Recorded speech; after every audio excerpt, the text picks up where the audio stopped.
Let's learn how to create an account on the popular social media app RedNote. This step-by-step tutorial will show you how to create an account on both iPhone and Android devices.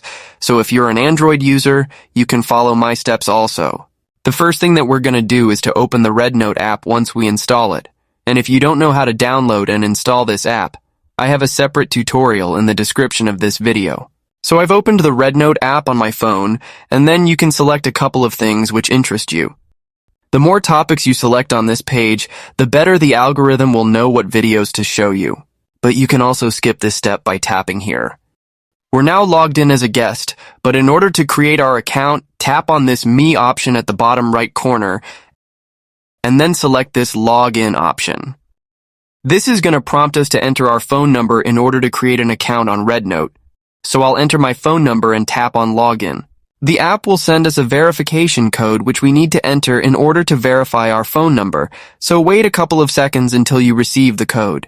If you don't get the code in your Messages app, then check the WhatsApp application, because I've received my code there. After pasting the code in this field, the app will ask you to accept the terms and conditions, so I will do that and then my RedNote account will be created. You can see that everything is in Chinese at the time of recording this video, but they say that they will translate the app in English soon, so you'll want to update the app regularly, and then hopefully everything will be in English. Also, make sure to subscribe to my channel because I'm going to do a lot more RedNote and editing tutorials, so you don't want to miss that. Thanks for watching everyone, and I'll see you soon.